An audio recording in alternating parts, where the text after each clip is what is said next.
Pornography. Very strong. Brother Swaggart is very strong in his condemnation, and I am with him. Pornography, any type, whether in written form, whether in pictures or in films, it's a horrible thing.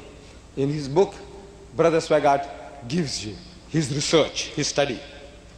Number one, he says, when you read or you see these things, it acts like a drug. Like marijuana or opium or heroin or alcohol, it acts like a drug. You see these things, it's a chemical actions takes place. And I agree with Brother Swaggart. Chemical actions takes place. You know? So you read about with pornography. Pornography. Your mind is getting used to that. Escalation takes place. Desensitization takes place. These are his terms. These are the first time I'm learning these terms. And you must then play the role, act out the role. This is how this sickness, this disease overpowers man. He's strong in his condemnation. He is closest to my government in South Africa, because if I take some of the magazines that I can buy at Kennedy Airport or at Heathrow, anywhere, if I take it into my country, I go to jail for 2 years. That's how good. That's my country, South Africa.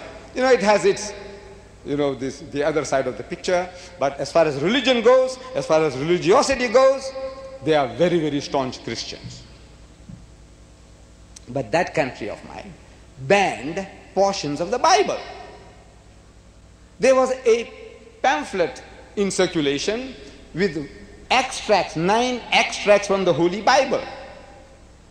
And somebody sent it to the censorship board. Said, look at this. What is this? So they made a decree that this pamphlet is banned, not knowing that these are words from the Holy Bible. These were extracts from the Holy Bible, from the book of EZEKIEL, chapter 23. I dare any preacher read it to the congregation. I dare any evangelist to read it to his mother, his sister, his daughter, or even to his fiancée if she's a good woman. EZEKIEL, chapter 23. The whoredoms of those two sisters, Aholah and Aholiba. The language, so lewd. My government banned it, and there were 2 ministers of the church on the board when they banned it. But they didn't know they were banning extracts from the Holy Bible. My government is so staunch that they had banned Lady Chatterley's Lover. It's a novel, Lady Chatterley's Lover. It had one offensive word, 4-letter word, one word for which they banned it for 20 years. But now they've grown big, they're mature now, they have allowed it.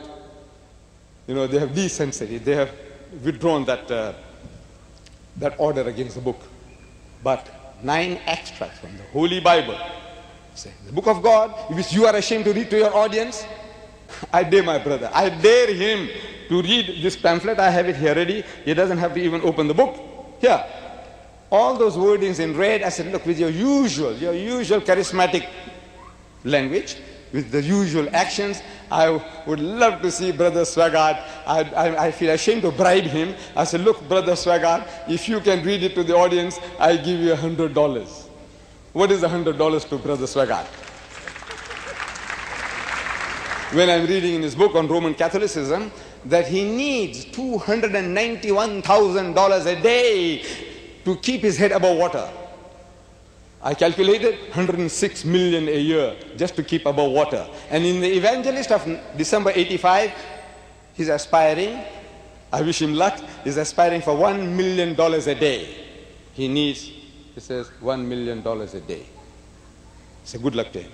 But now, if I said I give you 1,000, Brother Swaggart, I give you 1,000, I can't tempt him, I know. But in his usual spirited way, I hope and I pray that he has the courage, the guts, which all the priests in my experience have not had. Read it to your audience. EZEKIEL chapter 23. If you can't, and I can tell you that it is not the word of God. The Bible is not the word of God.